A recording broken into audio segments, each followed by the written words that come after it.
আল্লাহ তাআলা বলেন, ইন্নাল্লাহা আশতারা মিনাল মুমিনিনা আনফুসাহুম ওয়া আমওয়ালাহুম বিআন্না লাহুমুল জান্নাহ। আল্লাহ তাআলা বলেন, নিশ্চয়ই তিনি মুমিনের জান এবং মালকে জান্নাতের বিনিময়ে কিনে নিয়েছেন। তার মানে কেনা বেচা হয়ে গেছে। জানমালের মালিক আল্লাহ, আমরা হইলাম জান্নাতের মালিক। কেনা বেচা হয়ে গেছে। আমার জান্নাত আল্লাহ তাআলার কাছে, আল্লাহর জানমাল আমার আপনার কাছে। এখন এইটা আমার আপনার কাছে আমানত। আমানতের জিনিস দ্বারা উপকার হাসিল করা যায় না। কেউ যদি 500 টাকার একটা ছেঁড়া নোট আমার আপনার কাছে দিয়া বলে, হুজুর এইটা আমানত, আপনি যদি চিন্তা করেন, এরে বাজারে ভালো মাছ উঠছে, টাকা তো আর নাই, এই 500 টাকা ছাড়া এই টাকাটা দিয়ে মাছটা কিনে নিয়ে যাই, বাড়ির থেকে আরেকটা 500 টাকার নোট তাকে দিয়া দিব, হবে না। কারণ যেই বস্তুটা আমানত রাখবে, আমানতটা হুবহু ওই বস্তুটাকেই রাখতে হবে। যখন কারো দ্বারা কোনো ভালো কাজের সূচনা হয়, ওই ভালো কাজ যতজন আমল করে সকলের আমলের সওয়াব তার আমলনামায় যোগ হয়ে যায়। আবার যখন কারো দ্বারা কোনো মন্দ কাজের সূচনা হয়, ওই মন্দ কাজ যতদিন চলে, যতজন করে সকলের মন্দ কাজের সমপরিমাণ গুনাহ তার আমলনামায় যোগ হয়ে যায়। নবীজি বলেন, এই পৃথিবীতে অন্যায়ভাবে হত্যাকাণ্ড প্রথম আদম আলাইহিস সালামের এক সন্তানের মাধ্যমে সংগঠিত হয়েছে। এই জন্য কিয়ামত পর্যন্ত অন্যায়ভাবে যত হত্যাকাণ্ড সংগঠিত হবে, সকল হত্যাকাণ্ডের গুনাহ আদম আলাইহিস সালামের ওই প্রথম হত্যাকারী সন্তানের আমলনামায় যোগ হয়ে যাবে।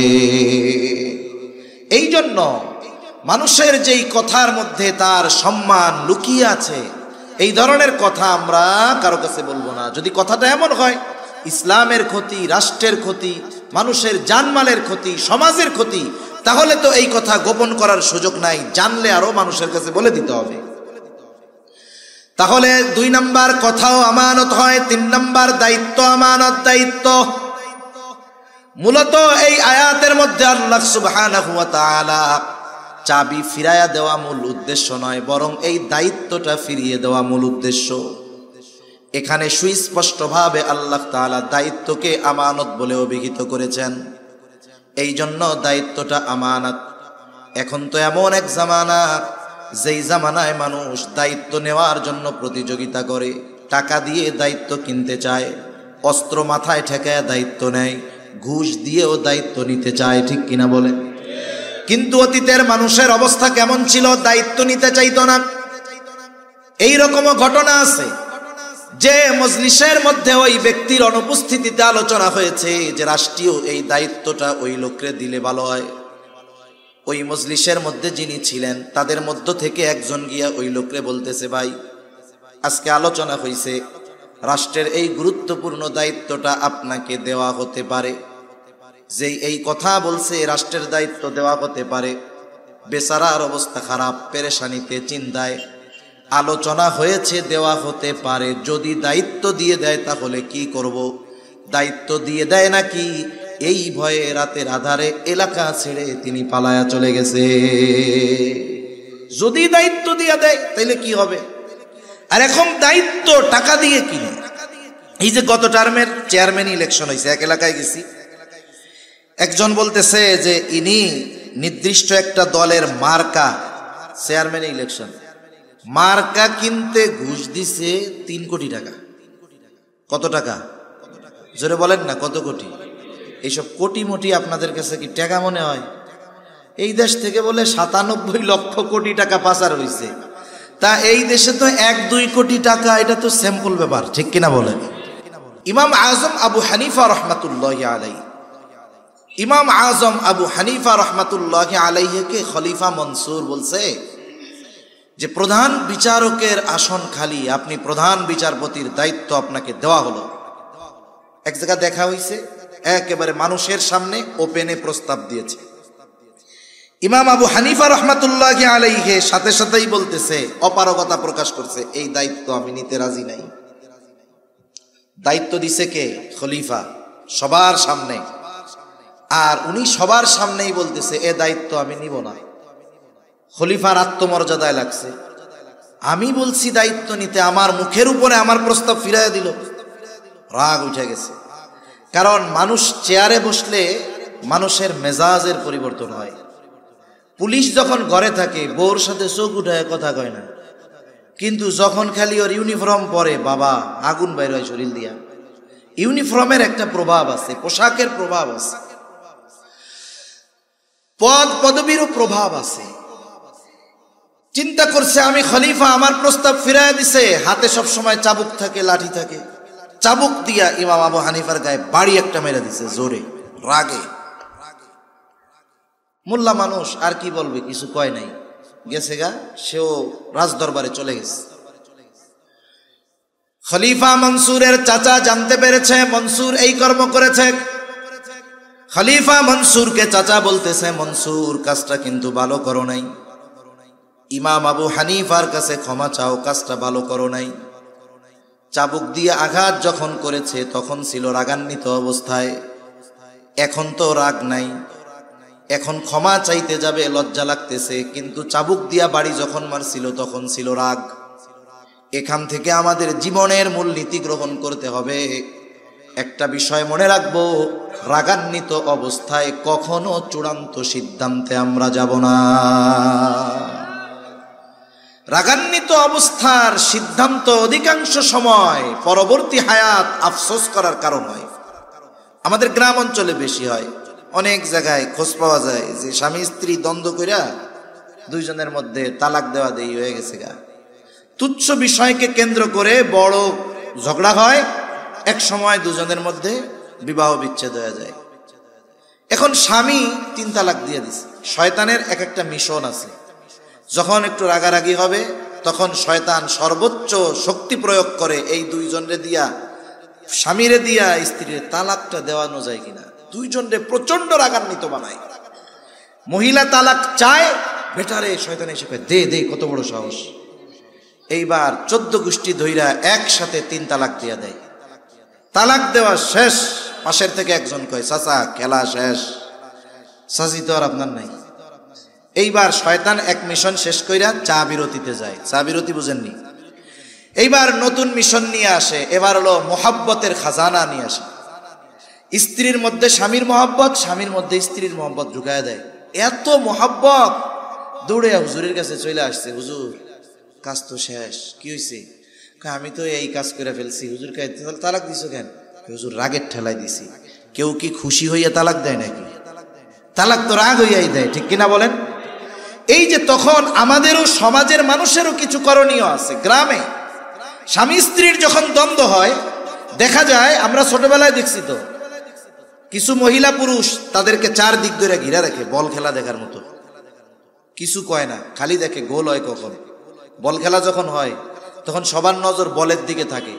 যে যেই দলের লোক, ওই পক্ষের প্লেয়ার যদি গোল দিয়া দেয়, দেখবেন 80 বছরের বুড়া মানুষও 1 লাফ দিয়ে 5 হাত উঠা বলে গোল, বলে কি বলে না?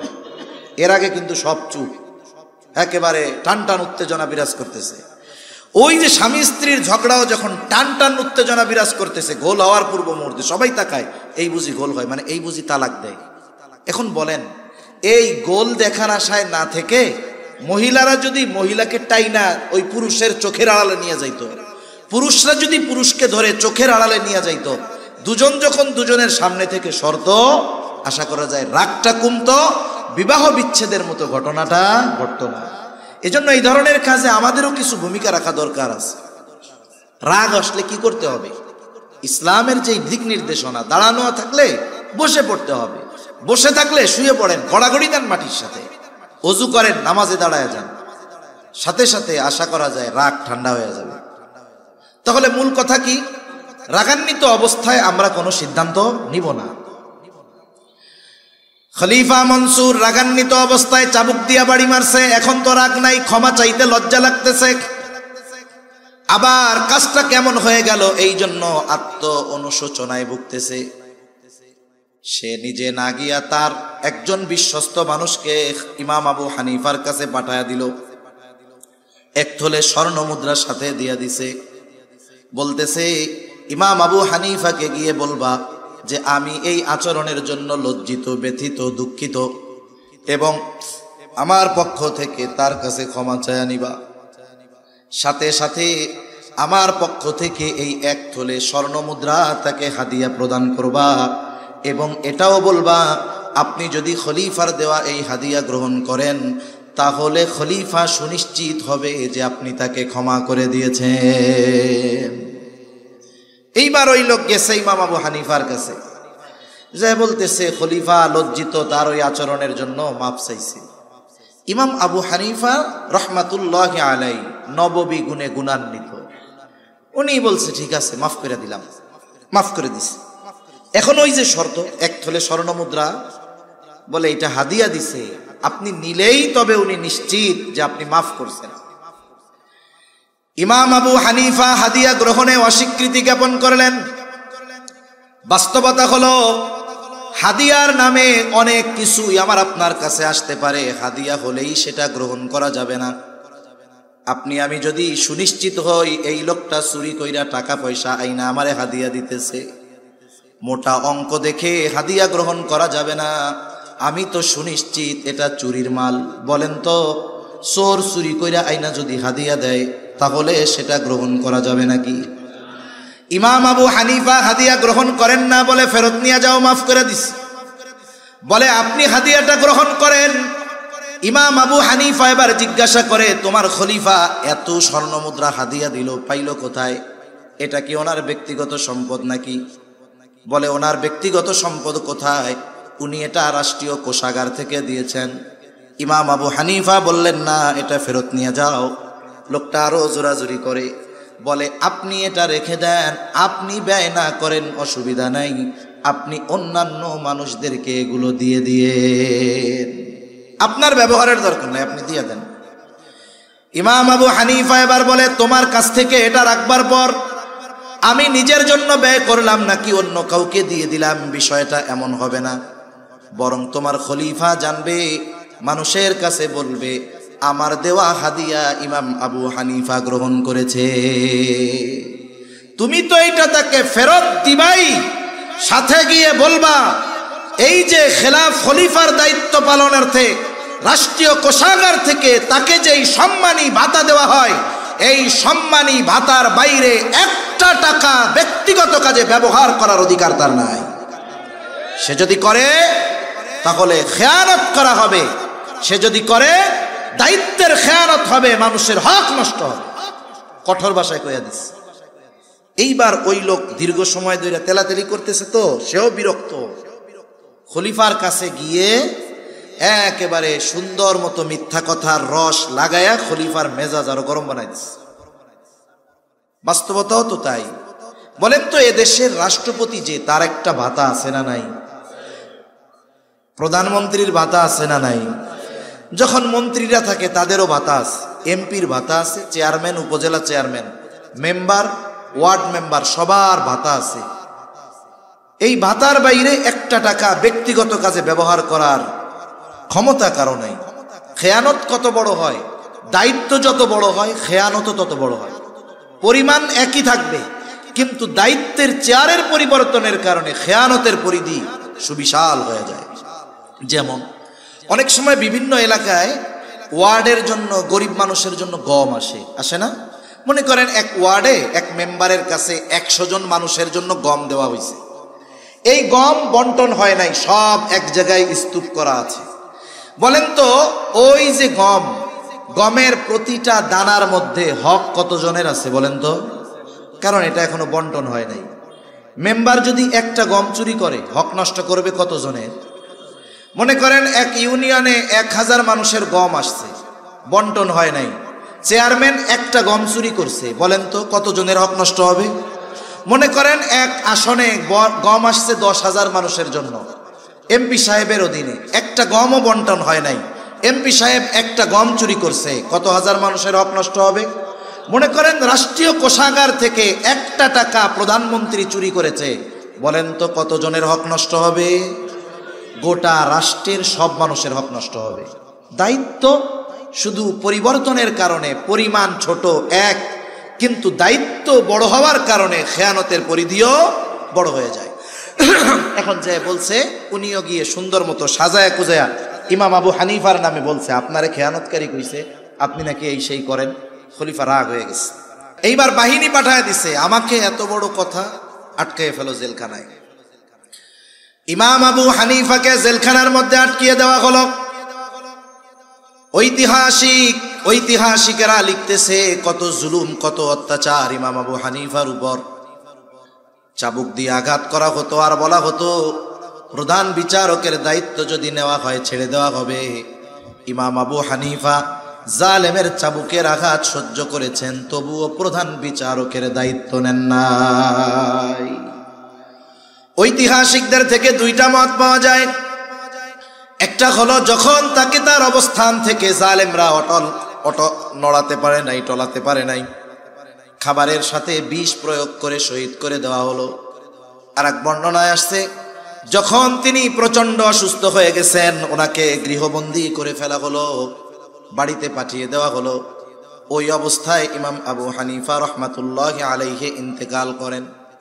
ওনার শাগরেদ ছাত্ররা জিজ্ঞাসা করতেছে, ওস্তাদ এই দায়িত্ব গ্রহণ করার জন্য কত জুলুম, কত অত্যাচার আপনার উপর, অথচ ওই সময় যদি প্রধান কাজী, প্রধান বিচারকের দায়িত্ব পালন করার পূর্ণ যোগ্যতা সম্পন্ন ব্যক্তি গোটা দুনিয়ার মধ্যে একজন থাকতো, ওই একজন ব্যক্তি হতেন ইমাম আজম আবু হানিফা। এত জুলুম অত্যাচার সহ্য করেছেন, তবু আপনি দায়িত্ব নিলেন না, কারণ কি? আবু দাউদের বর্ণনা, নবীজি সাল্লাল্লাহু আলাইহি ওয়াসাল্লাম বলেন, তোমাদের কাউকে যখন কোনো সরকারি বা রাষ্ট্রীয় দায়িত্ব দেওয়া হয়, কেউ যদি ওই দায়িত্বের সুচ পরিমাণ খেয়ানত করে, সুচ পরিমাণ, নবীজি বলেন ওই ব্যক্তি কিয়ামতের দিন খেয়ানতের বোঝা নিয়ে আল্লাহ তাআলার সামনে হাজির হবে।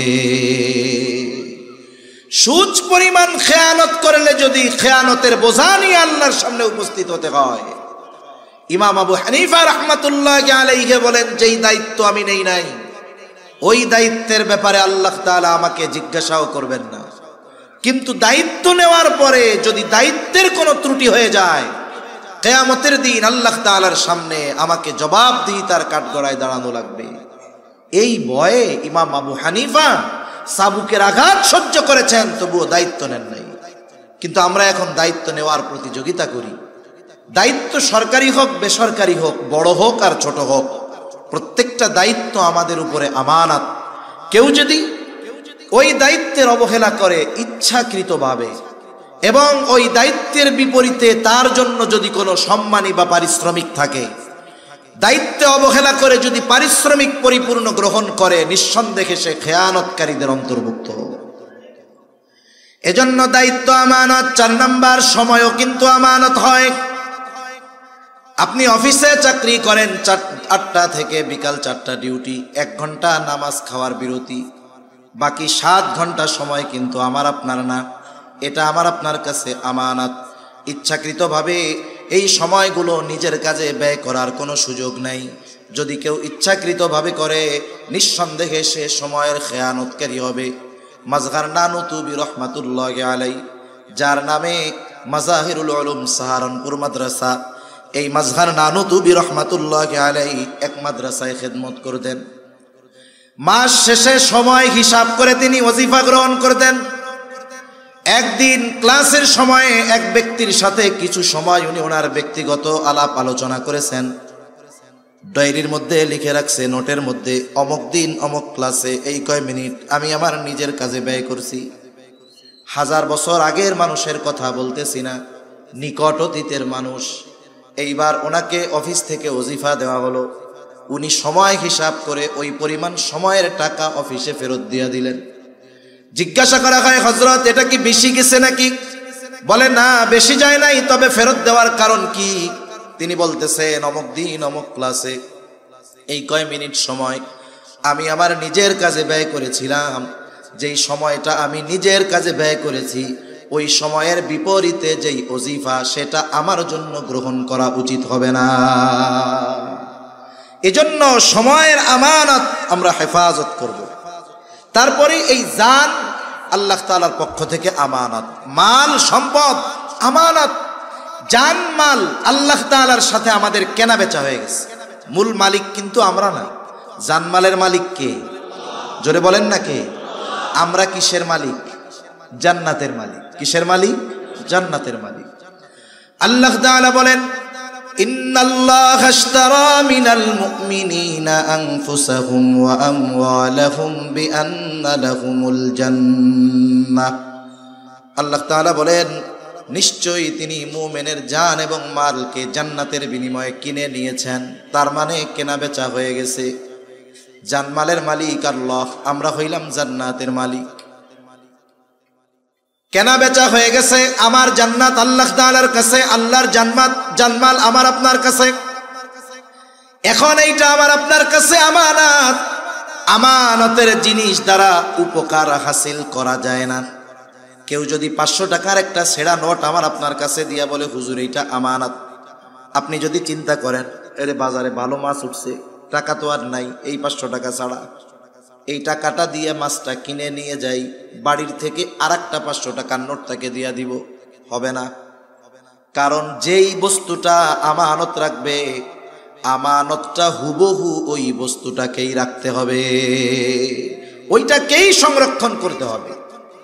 এখানে টাকার পরিমাণটা আমানত না, বরং ওই নোটটাও আমানত। এখন জানমাল ব্যবহারের মূলত অনুমতি নাই, আমানত যেহেতু। তবে আল্লাহ তাআলা দয়া করে এটা আমাদের ব্যবহারের অনুমতি দিয়েছেন, এই জন্য এটা আমাদের জন্য একটা নেয়ামত। তবে ব্যবহারের একটা পরিধি আল্লাহ তাআলা দিয়ে দিয়েছেন। এই জানমাল এই পরিধির বাইরে ব্যয় করা যাবে না। জান বলতে কি? আমার শ্রম, মেধা, বুদ্ধি, পরিশ্রম, এগুলো জান। এখন আমি আপনি আমার আপনার জানের দ্বারা জান ব্যয় করে, শ্রম ব্যয় করে, মেধা ব্যয় করে ভালো কাজ করি, দ্বীনি কাজ করি, মানব কল্যাণে কাজ করি, কোনো অসুবিধা নেই। প্রয়োজনে দ্বীনের জন্য জীবন উৎসর্গ করে দেওয়া, এটা তো আরো ভালো। সম্পদ, মাল ব্যয় করেন, ভালো খাইতে মন চায় খাই, পড়তে মন চায় পড়ি, অসুবিধা নেই। এমনকি নবীজি জানিয়ে দেন, পরিবারের জন্য যেটা ব্যয় করা হয় ওটাও সাদাকা। তবে অপচয়, অপব্যয় করা যাবে না। যদি অমুসলিমেরও যদি সহযোগিতার দরকার হয়, আপনি মাল থেকে অমুসলিমকে টাকা দেন চিকিৎসার জন্য, খাবার কেনার জন্য, পোশাক কেনার জন্য, অসুবিধা নেই। কিন্তু ওই মাল থেকে একটা টাকাও এমন কাজে ব্যয় করা যাবে না যেই কাজটা অন্যায়। যদি কেউ করে তাহলে সে জানমালের খেয়ানতকারী বলে সাব্যস্ত হবে। শরীয়তের বিধিবিধান আমাদের উপরে আমানত। আল্লাহ তাআলা কোরআনুল কারীমের মধ্যে বলেন, ইন্না আরাদনাল আমানাতা আলাস সামাওয়াতি ওয়াল আরদি ওয়াল জিবাল ফাআবাইনা আন ইয়াহমিলনাহা ওয়া আশফাকনা মিনহা ওয়া হামালাহাল ইনসান। আল্লাহ তাআলা বলেন, আমি এই আমানত আসমানের কাছে, জমিনের কাছে, পর্বতের কাছে পেশ করলাম। তারা প্রচণ্ড ভীত সন্ত্রস্ত হয়ে গেল, এই আমানত বহনে অস্বীকৃতি জ্ঞাপন করলো। ওয়া হামালাহাল ইনসান, মানুষ এই আমানত বহন করলো। কি সেই আমানত? মুফাসসিরিনে কেরাম বলেন সেই আমানত হলো কোরআন। কেউ কেউ বলেন শরীয়তের সকল বিধিবিধান, একই কথা। তাহলে এই কোরআন তথা শরীয়তের যত হুকুম আহকাম আছে সব আমাদের উপরে আমানত। কেউ যদি আল্লাহ তাআলার আদেশ নিষেধ অমান্য করে, নিঃসন্দেহে সে খেয়ানতকারীদের অন্তর্ভুক্ত হয়ে যায়। সন্তান সন্ততি আমানত, অঙ্গ প্রত্যঙ্গগুলা আমানত, হাত পা চোখ কান আমানত। বলে এর খেয়ানত কেমনে হয়? বলে অঙ্গ প্রত্যঙ্গের গুনাহ করার মাধ্যমে অঙ্গ প্রত্যঙ্গের খেয়ানত হয়। আল্লাহ তাআলা বলেন, ইয়ালামু খাইনাতাল আয়ুন ওয়া মা তুখফিস সুদূর। আল্লাহ তাআলা বলেন, তিনি জানেন তোমরা চোখের কি খেয়ানত করো, শুধু তাই না অন্তরে কি লুকায় রাখো, অর্থাৎ অন্তরের কি খেয়ানত করো সেটাও যিনি জানেন তিনি কে। এই কয়েকটা বিষয় আমরা মনে রাখি। কষ্ট হচ্ছে নাকি আপনাদের? আর বেশি সময় না। অনির্দিষ্ট গন্তব্য কাছে হইলেও দূরে লাগে, অচেনা গন্তব্য কাছে হইলেও দূরে লাগে। 11টা বাজে তো, সর্বোচ্চ 15 মিনিটের মধ্যে শেষ হয়ে যাবে ইনশাআল্লাহ। তাহলে আমি কয়েকটা বিষয় বলছি, আমরা আলোচনা করছি। 1 নাম্বার, লেনদেনের ক্ষেত্রে আমানতদার হব। 2 নাম্বার, কথার ক্ষেত্রে আমানতদার হব। 3 নাম্বার দায়িত্বের ক্ষেত্রে আমানতদার হব, 4 নাম্বার সময়ের ক্ষেত্রে আমানতদার হব, 5 নাম্বার জানের ক্ষেত্রে আমানতদার, 6 নাম্বার মালের ক্ষেত্রে আমানতদার, 7 নাম্বার সন্তান সন্ততির ব্যাপারে আমানতদারিতার পরিচয় দিব, 8 নাম্বার শরীয়তের হুকুম আহকাম বিধিবিধানের ব্যাপারে আমানতদার হব, 9 নাম্বার আমার অঙ্গ প্রত্যঙ্গের ব্যাপারে আমানতদার হব ইনশাআল্লাহ। বলেন, জোরে বলেন না ইনশাআল্লাহ। অরিজিনাল ইনশাআল্লাহ বলছেন তো, নাকি নার বদলে ইনশাআল্লাহ কইছেন? এ দুনিয়ার মানুষ বাঙালি বহুত চালাক। এক তাবলিগওয়ালা এক গ্রুপ গেছে, মসজিদ থেকে গাছতে বের হয়েছে, এখন এক গ্রুপ দেখাই দিছে, ওই যে ওদের এসএসসি পরীক্ষা শেষ হয়েছে, 3 মাসের টাইম আছে, একটু দেখেন তাশকিল কইরা টইরা 1 চিল্লা 2 চিল্লা 3 চিল্লায় নেওয়া যায় নাকি। এখন যার যে কাম সে তো সেই কামেই খোঁজে, কয় পাইছি। এবার দল বল নিয়ে পোলাপান একটারে ধরছে, একটাকে ধইরা তাশকিল করতেছে যে আল্লাহর রাস্তায় যাওয়ার জন্য দীর্ঘ সময়। ও লজ্জায় নাও কইতে পারে না, আবার কয় যদি হাঁ কইয়া দেই তাহলে তো বিপদ, চুপ করে বয়ে রয়েছে, খালি ওয়াজ শুনে। ওপাশ দিয়ে খেলাধুলা বন্ধ, আর একজন ওর কানের কাছে গিয়ে কয় তোরে জীবনেও ছাড়বে না, তাড়াতাড়ি ইনশাআল্লাহ কও। তুই যাস আর না যাস এটা হলো পরের হিসাব, আগে ইনশাআল্লাহ কইয়া বাস। তার মানে অনেক মানুষ, কাছের মানুষ, পরিচিত মানুষ এখন বলছে ভাই আমার এই কাজটা করে দাও, বন্ধু মানুষ তুমি। ও মনে মনে কয় তোর কাজ তো করবো না। এখন না যদি সরাসরি বলে তাহলে একটা খারাপ বিষয় না, কয় ইনশাআল্লাহ। আবার পাবলিকও বোঝে যে বাঙালি ইনশাআল্লাহ কইলে বিশ্বাস নাই, এই জন্য আবার কয় ভাই সত্যি সত্যি করবেন তো, ভাই সত্যি সত্যি করবেন তো। তাইলে বোঝেন ইনশাআল্লাহর যে আজমত, ওজন, আমরা এর অপব্যবহার করে কোথায় নিয়ে গেছি যে ইনশাআল্লাহ বলার পরে একটা মানুষের দৃঢ় বিশ্বাস হওয়ার কথা ছিল যে এই লোকটা তার সর্বস্ব দিয়ে প্রচেষ্টা করবে, আল্লাহ যদি তৌফিক দেয় হবে। আর আমরা ইনশাআল্লাহ বললে আগে সন্দেহ করে, মনে হয় করবে না। ওই ইনশাআল্লাহ কইছেন না অরিজিনালটা কইছেন? আল্লাহ আমাদের তৌফিক দান করেন, আমিন। তাহলে আল্লাহ তাআলা এই আয়াতে নির্দেশ দিয়েছিলেন কয়টা? সামগ্রিক কথা হলো 1 নাম্বার আমানতদার হও, 2 নাম্বার ওয়াইদা হাকামতুম বাইনান নাসি আন তাহকুমু বিল আদল, আর তোমরা যখন মানুষের মধ্যে বিচার আচার করবা, ন্যায় বিচার করবা। বিচারক শুধু কোর্টে থাকে না, ঘরেও কিন্তু থাকে। আমরা প্রতিটা মানুষ জীবনের কোনো না কোনো সময় বিচারকের ভূমিকা পালন করা লাগে। অনেক সময় দেখা যায় 2 সন্তানের মধ্যে দ্বন্দ্ব, বিচারক হইল বাপ। অনেক সময় দেখা যায় একটা সন্তানকে প্রাধান্য দিয়ে আর এক সন্তানের উপরে অবিচার করে, এমন বাবা আছে না নাই? এই ক্ষেত্রেও ন্যায় বিচার করতে হবে। তার মানে একেবারে নিম্ন পর্যায় থেকে সর্বোচ্চ পর্যায়ের বিচারের দায়িত্ব যে পাবে অবশ্যই তাকে ন্যায় বিচার করতে হবে। শত্রুও যদি বিচারের জন্য আসে ন্যায় বিচার করতে হবে। আল্লাহ তাআলা মানা করছেন, ওয়ালা ইয়াজরিমান্নাকুম শানাআনু কওমিন আলা আল্লা তা'দিলু ই'দিলু হুয়া আকরাবু লিত্তাকওয়া। কোন কওমের প্রতি যদি বিদ্বেষ থাকে, এই বিদ্বেষের কারণে তাদের উপরে অবিচার করার সুযোগ নাই। আল্লাহ তাআলা এই জায়গায়ও ন্যায় বিচার করার নির্দেশ দিয়েছেন। তার মানে আমি আপনি যখন বিচারকের ভূমিকায় থাকব, সেটা হোক আদালতের, সেটা হোক পরিবারের, সেটা হোক সমাজের, প্রত্যেক জায়গায় আমাকে আপনাকে ন্যায় বিচার করতে হবে। আফসোসের বিষয় হলো আমরা আমানতদার শাসক চাই, কিন্তু আমাদের মধ্যে আমানতদারিতার গুণ নাই।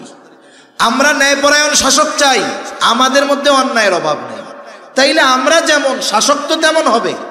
এজন্য আমরা যদি আমাদের মধ্যে পরিবর্তন না আনি, কি হবে? বলে শাসকের চেয়ারে চেহারার পরিবর্তন হবে, মাগার চরিত্রের পরিবর্তন হবে না। এজন্য নিজেদের পরিবর্তন আগে আনতে হবে। একটা 2টা দৃষ্টান্ত আপনাদের খেদমতে পেশ করে আলোচনা শেষ করে দিব। প্রথমত, ন্যায় বিচার করার এবং ন্যায় বিচার মানার উভয়টার মন মানসিকতা আমাদের থাকতে হবে। আমি যত পাওয়ারফুল হই না কেন, ন্যায় বিচার আমার বিপক্ষে গেলে আমাকে মেনে নেওয়ার জন্য প্রস্তুত থাকতে হবে। খলিফাতুল মুসলিমিন হযরত ওমর রাদিয়াল্লাহু তাআলা আনহু বাজারে গেছেন, এক ইহুদির কাছ থেকে ঘোড়া কিনেছেন। ঘোড়া খুব সুন্দর মতো দেইখা শুইনা ঘোড়া কিনা বাজারের বাহিরে আসছেন। বাহিরে এসে যখন ঘোড়াটায় চড়তে গেছেন, দেখেন ঘোড়ার পায়ে সমস্যা। আবার বাজারের মধ্যে গেছেন, গিয়া ইহুদিরে বলে, কি ব্যাপার, তুমি কি ঘোড়া দিয়েছ আমাকে? তোমার ঘোড়ার পায়ে সমস্যা। নাও তোমার ঘোড়াটা ফেরত নাও। ইহুদি বলে না, ফেরত নিব কেন, আমি তো আপনারে ভালো ঘোড়া দিছি। তর্ক বিতর্ক লাইগা গেছে দুইজনের মধ্যে। কার সাথে কে তর্ক করে? বলে অর্ধজাহানের শাসক ওমর রাদিয়াল্লাহু তাআলা আনহুর সাথে তর্ক করতেছে ইহুদি। দুইজনের তর্ক বিতর্কের এক পর্যায়ে হযরত ওমর রাদিয়াল্লাহু তাআলা আনহু বলেন যে তোমার আর আমার মধ্যে এই দ্বন্দ্ব নিরসনে তৃতীয় একজনকে ফয়সালাকারী হিসাবে সাব্যস্ত করো। আমি আর তুমি দ্বন্দ্ব করলে চলতেই থাকবে, একজনের ফয়সালাকারী মানো। ইহুদি নিজের ধর্মের কাউকে ফয়সালাকারী মানে নাই। সে দেখে সুরাই বাজারের মধ্যে, বলে খলিফাতুল মুসলিমিন আমার আর আপনার মধ্যে এই সমস্যার সমাধান দিবে সুরাই মুসলমান।